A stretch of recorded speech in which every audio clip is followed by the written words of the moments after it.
introduction to the sciences of Quran. And so which is basically Ulum al-Quran, if you know the Arabic. And so what I was going to do was use sort of the first half to cover some of that. It's sort of an overview of sort of the sciences behind the study of Quran, right? So, and you'll get an idea, you'll get a feel for what we mean, and then spend the rest of the time talking about the actual surah that we want to talk about. Make sense? Any disagreement? Okay. So, the Quran, we talked about this a little bit last time. The Quran linguistically has a few different meanings.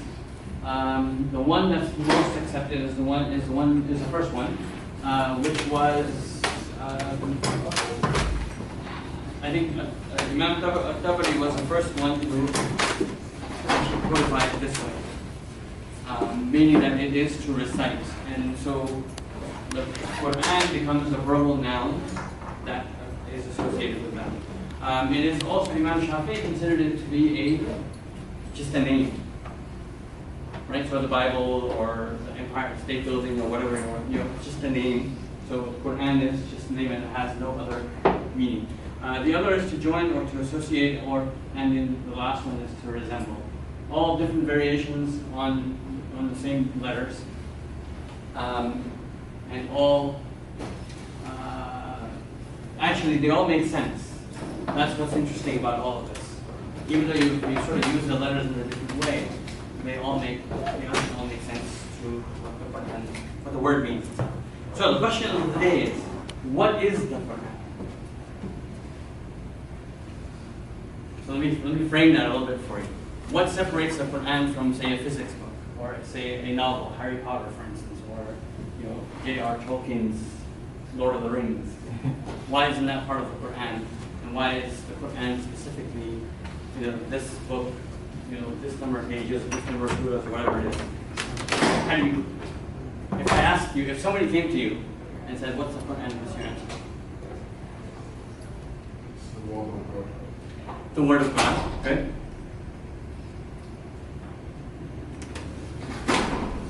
I will not play devil's advocate yet, but I'll start. So what is the Quran? When somebody comes to you, and other than being a holy book, yes, we understand that, but what is the definition? What decides that this should be included in the Quran and this should not? Any thoughts?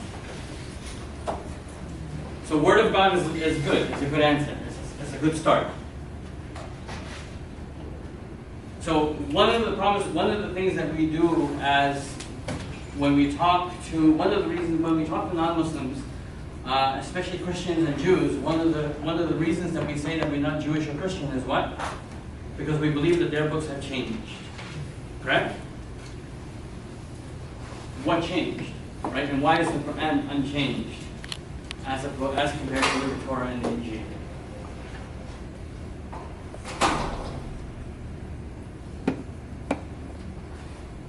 So I will admit, I never thought about this way until I read the following statement.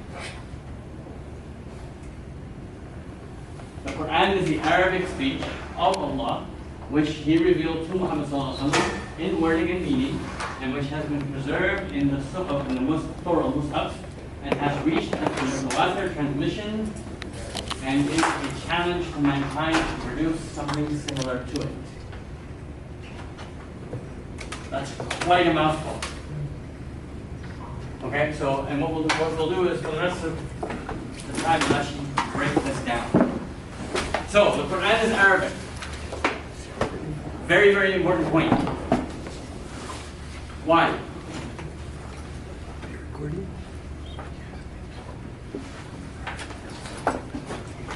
What's one of the arguments used against the Bible and the Torah? Or the Bible specifically? What's the language of the Bible originally? Is it Latin? Is it English? Something else? How many of you have taken languages to get in your life? How easy is it to translate from one to another? How much meaning do you lose when you translate from one to another? Especially a literary book like the Bible or the Quran. Do you ever, well, this may not be a fair question, but do you ever see anyone crying while reading the English of the Quran? Probably not. Right? So the Quran, and Allah subhanahu wa ta'ala mentions in several places, إِنَّا أَنزَلْنَاهُ قُرْآنًا عَرَبِيًّا لَعَلَّكُمْ تَعْقِلُونَ, right? That we have revealed the Quran, set it down as an Arabic Quran that you may understand. So the Quran technically is only the Arabic. It is the kalam of Allah subhanahu wa ta'ala. Now, I'm not going to go into too much detail here, because this was a very deep topic in the book. So kalam is speech, which is what? An action of Allah subhanahu wa ta'ala. That makes sense? As opposed to the speech of another. Or, and this is where things are a little bit complicated, it is not created. And that's key. But I'm not going to go into too much detail because it's confusing. But Allah subhanahu wa ta'ala has said that He does speak, and Allah subhanahu wa ta'ala has spoken to mankind. Right? How? Anyone, any guess? Well, there. He's spoken to Muhammad sallallahu alaihi wasallam. Right? When? Come on, wake up, people. When did Allah subhanahu wa ta'ala speak to the Prophet Muhammad? Sunday School 101. Isra and Miraj. When did Allah subhanahu wa ta'ala speak to Musa? In the mountain. Right? What form? It was a burning tree. So, we know that Allah subhanahu wa ta'ala speaks. And then the other thing actually that's interesting, that's something that that's important to realize is Allah subhanahu wa ta'ala's speech is not limited to just Arabic. So that means that you can make dua in any language that you choose. If it's fractal equations, that's fine. If it's English, that's fine. If it's Urdu or Spanish or whatever, it's fine. It's all good. It doesn't have to be Arabic. And then here's an interesting quote that I found. Walid al-Mughira was one of the leaders of Quraysh. And he actually ended up never becoming a Muslim. His son, or his sons did. I don't know how many sons he had. I think at least one of his sons did. But what he says is amazing. And it's worth going through. What can I say? Again, this is somebody who didn't believe.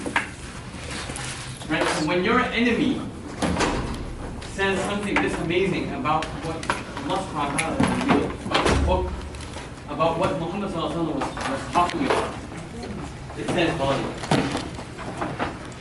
We can move it forward, you can actually fill in so that I'm not looking at the schedule.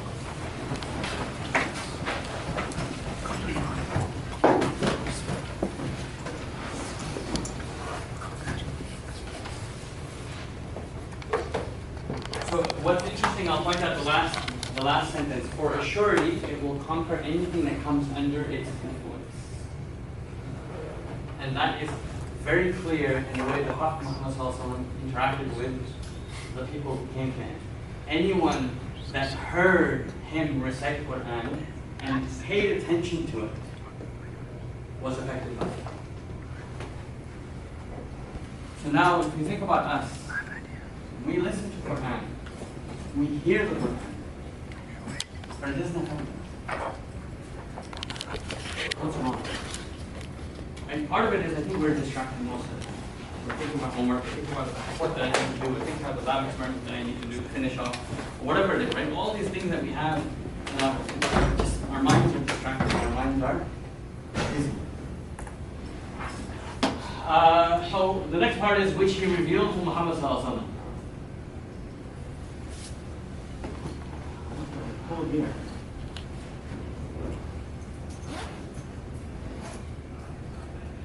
Okay, I'm not sure why I have that question. So specifically, so now there is speech of Allah subhanahu wa ta'ala, right? So the speech of Allah subhanahu wa ta'ala talking to Musa alayhi salam is not part of the Quran. Right? It's specifically what was revealed to Muhammad sallallahu alaihi wasallam. So that so Allah subhanahu wa ta'ala speaks, we know that. Allah subhanahu wa ta'ala has spoken to, to any number of his creation, but only that which was given to Muhammad sallallahu alaihi wasallam is considered part of the Quran. That makes sense? Okay? So again, limiting the definition a little bit more. In word and meaning, and this is important. So one of the complaints we have about the Bible is that it has been translated and we've lost some of the meaning of what was originally intended. So what was revealed to Muhammad sallallahu alaihi wasallam in Arabic, exactly how it was said. You cannot paraphrase and consider that Quran. You cannot translate and consider that Quran. Then the question of hadith Qudsi and hadith comes in. What is hadith, first of all? A statement. Okay, technically that's right. What is the hadith in Islam? Okay, or? Okay, that's still statements. Or? His actions. So it all comes under, right? We make them all synonymous, right? His actions, his approval of something, his action in something, something that he said to do, or something that he didn't prohibit. So something that he approved of, or didn't say not do. Now, so if we talk about hadith specifically, like she said in the beginning, right? What he said to do. What is hadith? Coming from the whole, if you look at the entire,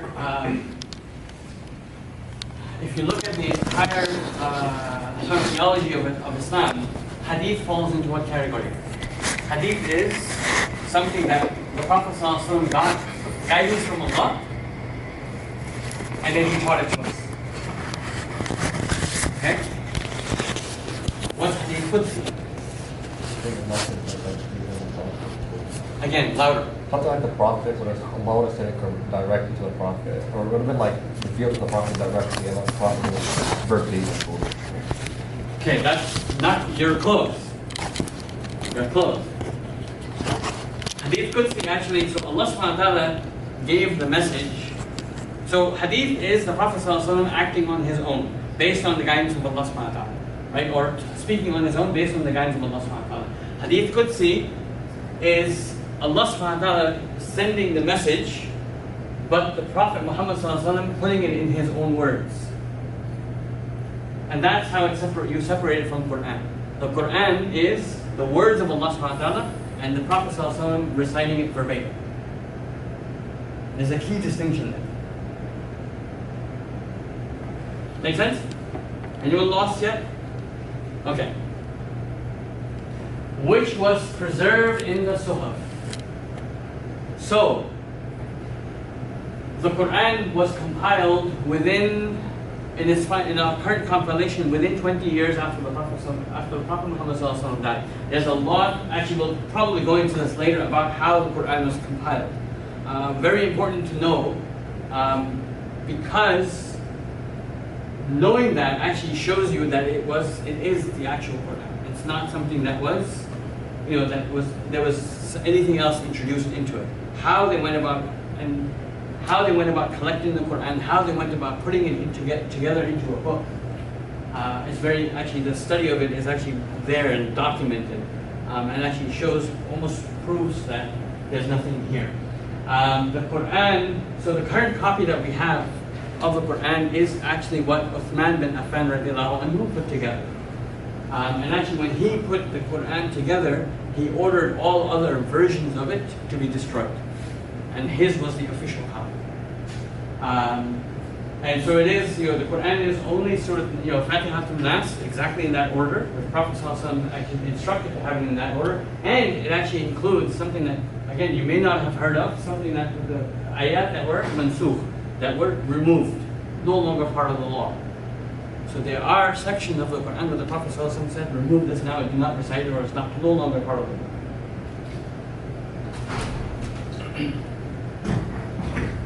And has reached us by mutawatir transmissions. So this is related to the sciences of hadith. Without going into too much detail, what is mutawatir? What is a mutawatir hadith? So if I tell a room full of people something, the chances that all of you will collaborate and make up a lie outside and tell somebody the same exact lie is practically impossible. That make sense? So the Quran was recited in jama'ah, right? In crowds. And so when the Quran was collected, they made sure that they had multiple recitations of it. Anyone who came alone and said this is part of the Quran, it was rejected. And again, the likelihood of missing some portion of the Quran was very small because the number of memorizers was very high. That makes sense? Okay. And this is the best part, is a challenge to mankind to produce something similar to it. And this is interesting that this is actually put here, but this is coming directly from the Quran, from Allah subhanahu wa ta'ala. And the challenge is there, and it's still there. And in fact, I remember 98, 99, somewhere around that time frame, maybe 2000, somebody actually published something that they claimed to challenge this. And it was miserable. It was just a horrible piece of text, and it just was, funny. They are also, right after the Prophet ﷺ's death, they were false prophets that came and started to try to invent Quran and whatever else. And again, it was just, a lot of it was nonsense. Now this ayah, I think, is the challenge is to produce the entire Quran. That was later reduced to 10 surahs. And that was later reduced to 1. What's the shortest surah in the Quran? Surah Kawthar or Surah Al-Asr. That challenge is still on the table, and yet has not been met. 1400 years, and nobody has had the ability to shout. And again, it's not even one person, right? You gather a room full, you gather your best Arabic scholars or whatever you want, and try to produce something, and nobody has met this challenge. Any questions? You want to see that statement the whole again? It's interesting that. So this is what the Quran is.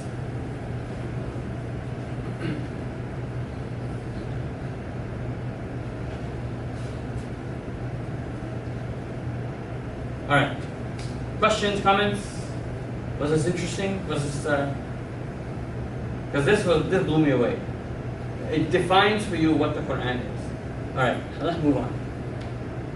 So the surah that we want to cover is Surah Al-Fatiha. I hope I got this right. No. Oh, there it goes.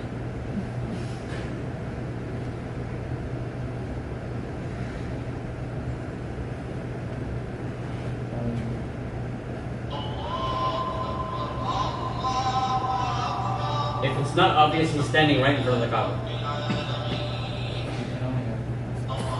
Oh, it didn't go through.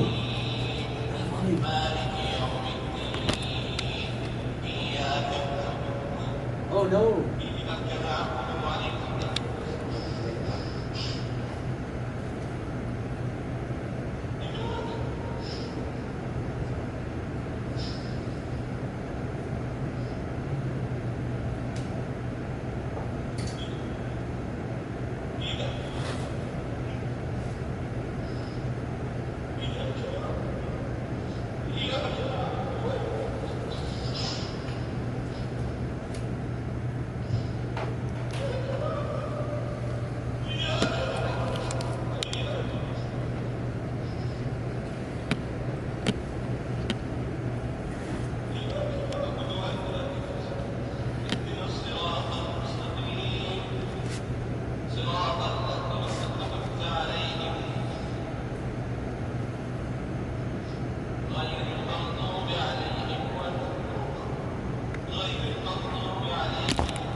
Last time you recited Surah Al-Fatiha.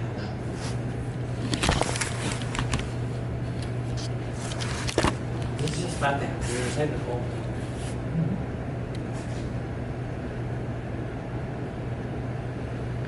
But we don't think about So that's, I mean, what we're going to do is actually dig into this surah. This surah, Ali bin Abi Talib said about it that if he was to write a tafsir of it, he would write 7 volumes. It is that comprehensive. And you have an imam over here. I don't know what time frame this is. I have no idea. He couldn't get through it. And this is actually Imam Shuraim, a very famous reciter. He's recited this probably tens of thousands of times, but for whatever reason, in this occasion, he couldn't get through it. So let's dig in, inshallah.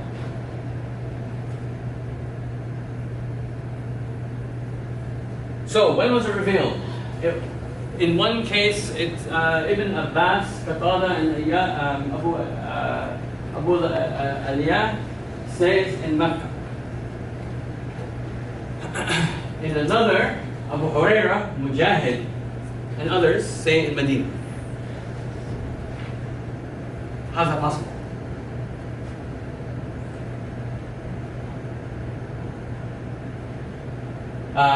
And so what the scholars have decided is that this surah was revealed twice, which I think is the only surah that I know of that was revealed twice. Why? Because it's probably the most, right? One of the most important. And the proof actually that it was revealed in Mecca originally is this ayah here, which is, we have bestowed upon you the 7 oft-repeated verses of the Quran. When was it revealed in Mecca? Probably very, very early. Right? The scholars are of the opinion that it was one of the earliest surahs to be revealed. Why? Again, it's related to salah. Right? So you can't. And so if you are praying in the fiqh, so to go into some fiqh here, if you are praying and you forget to recite Fatiha, that prayer is no longer, that rak'ah is no longer valid, because it's a requirement of the salah. So this was revealed early as the Muslims started to pray, and there is evidence in Surah Muzammil, for instance, that prayer was there, but not the way that we know it now. Okay. There are many names for Surah Fatiha. Fatiha, which means the opening, and there are many others. And again, each one has a specific. Actually, one of the biggest ones that people know about is it's a shifa also, which is the healer, and it is used in by people to heal sickness. And I can give you a story. I have a story related to this. That my daughter over there was sick, very sick. 6 months old or so. She was in the hospital. I don't know how many times. It was ridiculous. And doctors had no idea what was wrong with her. So there was no medicine that could cure her. They just kept giving her an antibiotic to get rid of the infection. She kept getting infection. And she did not get cured until the Imam came. So we usually translate it that way. Or actually, I've seen other translations: gracious and compassionate and beneficent, and right. Where's the meaning?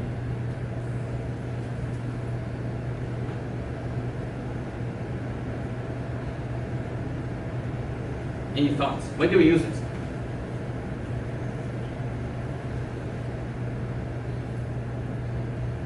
Should be all the time, right? I know there are people that actually, they're Muslims, alhamdulillah, they're Muslims, that when they start taking an exam, whether it's whatever, a quiz or whatever, they actually write Bismillah ar-Rahman at the top of it.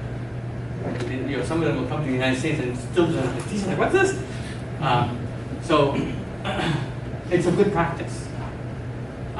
It's also a good habit whenever you are about to engage in something, say Bismillah. Always. It will remind you of what you're doing. It will hopefully make you consider what you're about to do. And it will hopefully make you think about what you're doing. You guys are very quiet. What is this? It's not a lecture. It's supposed to be a discussion. Okay. Let's see. Let's say if I can pick your brains. Does anyone know what Ar-Rahman means?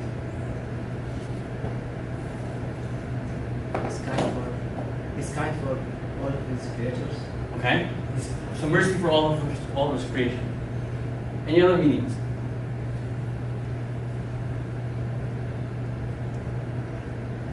Compassionate. Yes? What else? So there's an Arabic construct here. When you put al in front of an adjective, it becomes superlative. So if you pick a ball player and say he's the best, when you say he's the best or she's the best, there can be somebody better, right? You're just waiting for the next superstar to come along. When you put al in front of something, it means that there's nothing better. There will never be anything higher, or never be anyone with a higher level amount of this characteristic. So Ar-Rahman, Allah subhanahu wa ta'ala, Rahmah is mercy. Ar-Rahman He is the absolute highest in mercy. But what's interesting is Rahim is right after that, which is the same word, just in a different way, a different conjugation. So this is perplexing. I mean, to be the most merciful, to be the absolute highest, infinitely merciful, should be good enough. But Allah subhanahu wa ta'ala said, took it even more. By adding that, by adding Ar-Rahim. So their scholars have gone back and forth about what does this mean. In one context, Ar-Rahman is for creation, for the dunya that we're in, right? A fawn, a deer protecting her fawn from danger is mercy. A mother protecting her child is mercy. You being gentle to people around you is part of mercy. That's all part of the mercy of Allah subhanahu wa ta'ala, and He set down creation.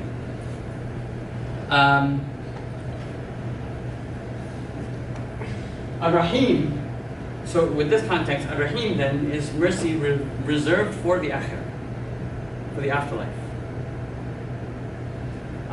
In another context, Ar-Rahman, Allah subhanahu wa ta'ala is the most merciful. Ar-Rahim, He is the source of all mercy. Ar-Rahman, Allah subhanahu wa ta'ala is merciful to all of creation. Ar-Rahim, Allah subhanahu wa ta'ala is merciful to the believers. Ar-Rahman, Allah subhanahu wa ta'ala is merciful. What's the other one that we can think of?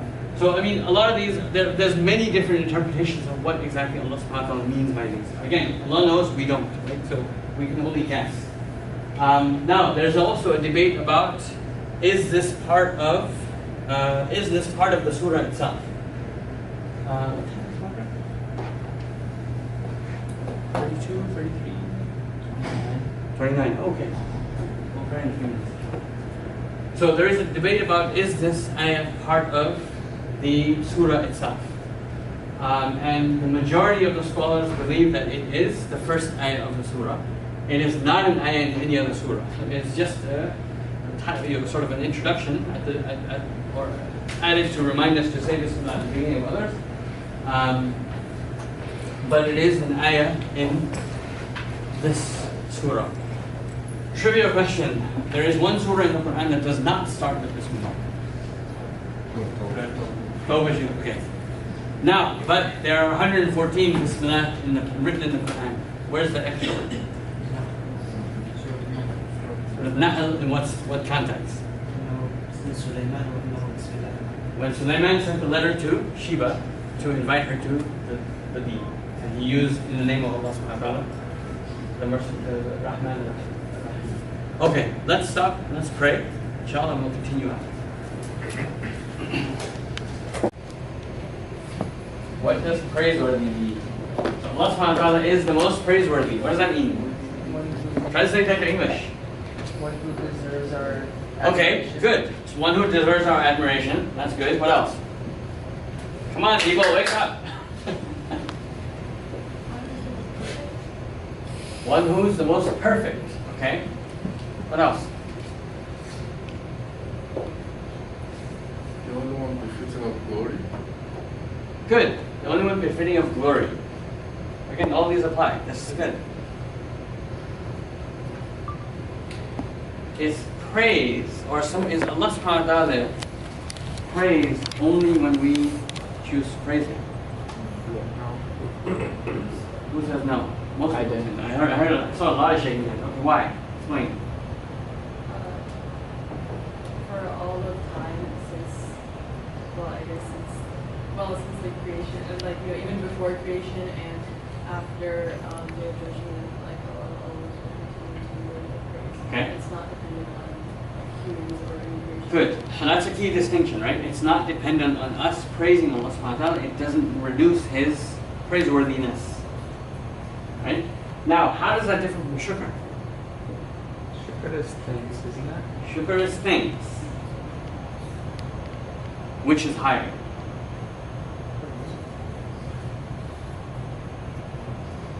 Which is a higher? Which is more valuable? Which is I don't know how to put it. But which one? Yeah, I don't know. Thanks. Which is better? Because no matter, even if you weren't here, you'd still pay for all this stuff. Okay, but like, you can pray, but if you're not thankful, then it doesn't really matter. That's interesting. Okay. Anyone else? Any other thoughts? If you're thanking Allah for something, I guess it could mean that you have recognized that He's given it to you, and in a way you are praising Him Okay. by thanking Him. Okay. What else?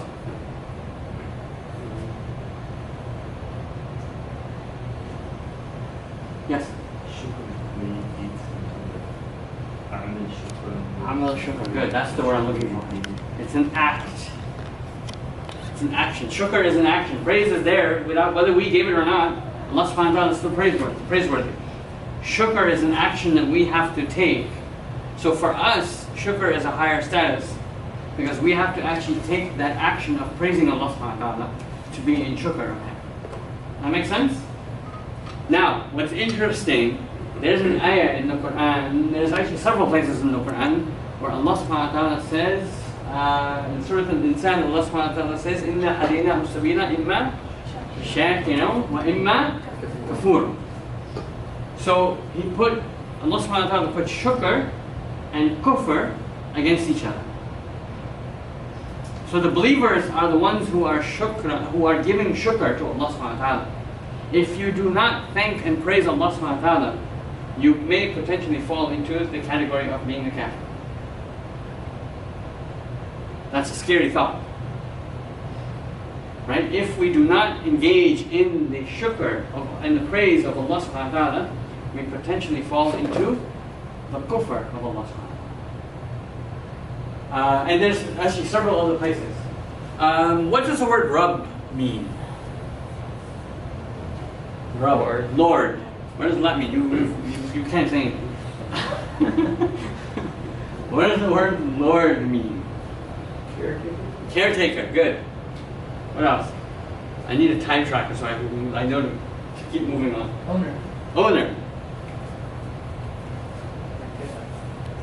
Maintainer. Think about, so here's a hint, a big hint. Think about what does Allah subhanahu wa ta'ala do for you? He's a sustainer, He's a nourisher, He's a maintainer.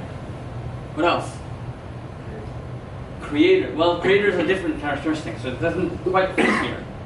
But again, think about a lord, right? We say landlord, we say lord or master, right? So all these apply, and Allah subhanahu wa ta'ala is all of these.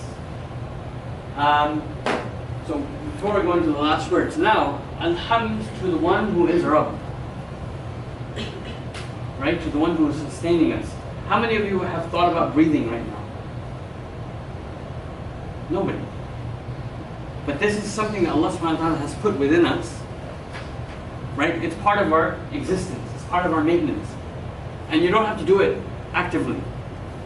Right? How many of you have told your heart that you need to thump, thump, thump, thump? Nobody. But it's there and it's beating. Alhamdulillah, it's still beating.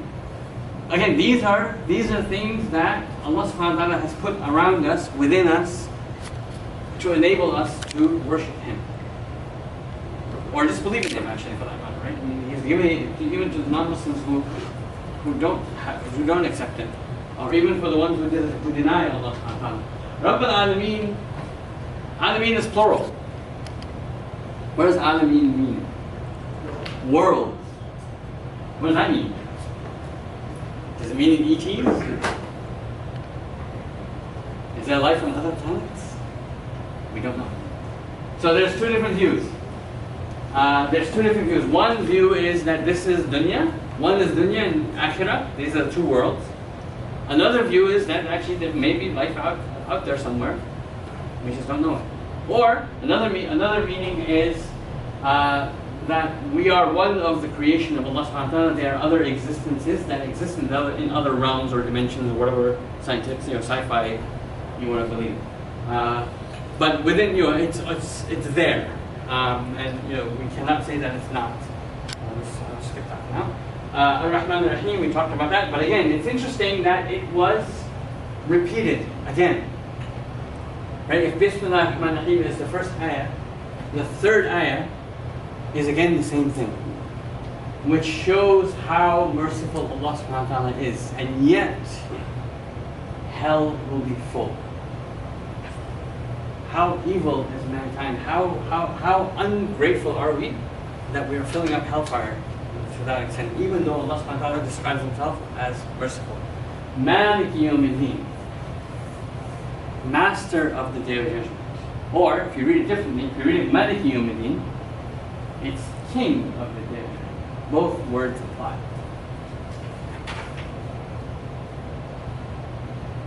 What does that mean? What does that say to you? And why is that here?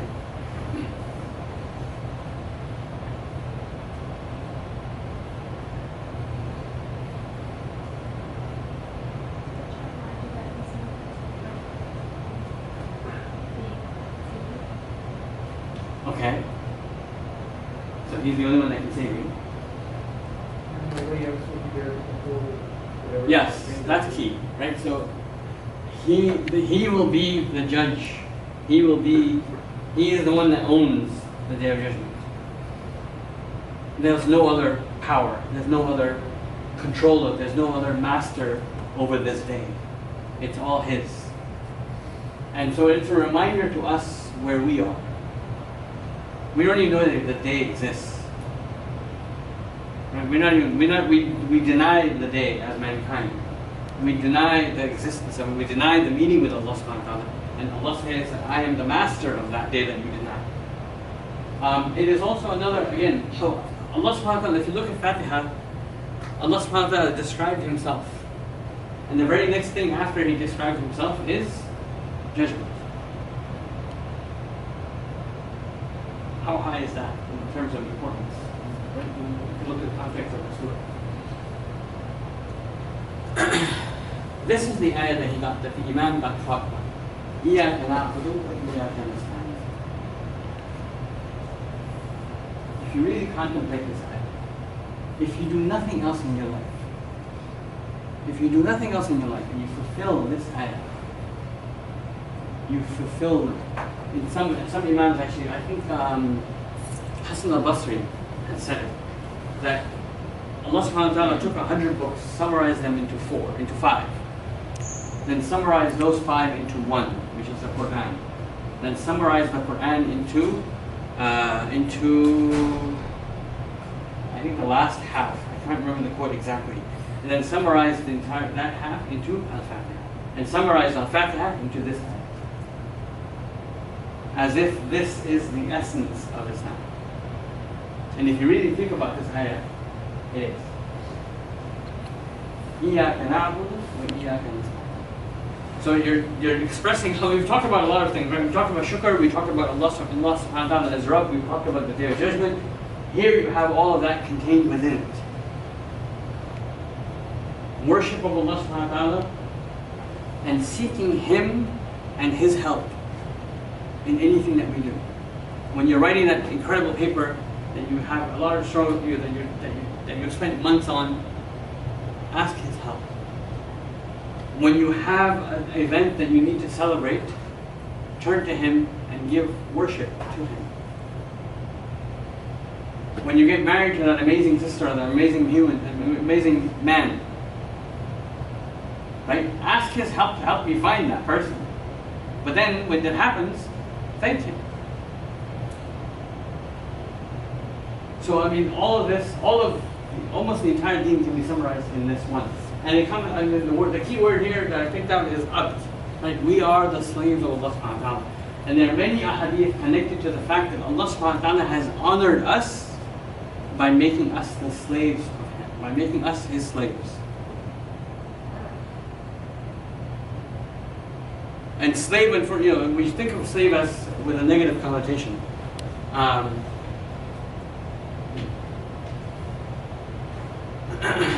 then this is the ask. Ihdina as-sirata al-mustaqim. And you can go in again. You can go into. We're asking Allah subhanahu wa ta'ala to guide us to the straight way. And I put straight in quotes because mustaqim actually has a much bigger meaning. It actually comes down to the word istiqama, which means to be steadfast. So we're asking Allah subhanahu wa ta'ala to keep us steadfast on the path that leads to, and it actually comes in the next ayah, to the path of those you have bestowed your favor and not those who have evoked your anger or who have gone astray. Questions, comments? So when we do tafsir, we usually look at the Quran ayah by ayah and sort of pull it apart, if you will. It's beneficial also to look at it as a whole. So, for instance, what is the essence? What is the message in Fatiha? If you look at it as a whole, what's the message that Allah subhanahu wa ta'ala is giving us? Or what do we gain out? What do we gain out of it? Any thoughts on that?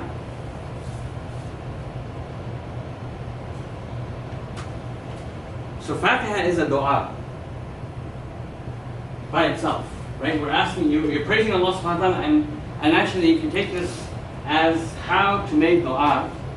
You will notice if you look at any of those 30-minute, half an hour, or whatever duas of the shuyukh, you will find that this is exactly the formula that they follow when they're making dua. Right? You praise Allah subhanahu wa ta'ala, you recognize who He is, mention some of His attributes, and then the ask is right in the middle. And then at the end of it, you qualify that ask.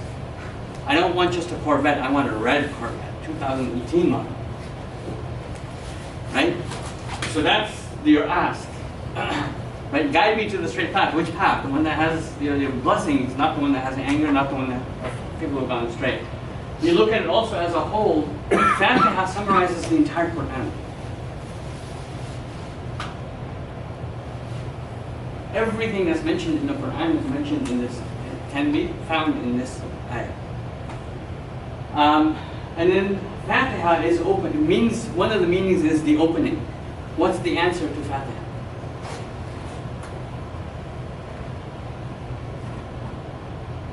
The rest of the Quran.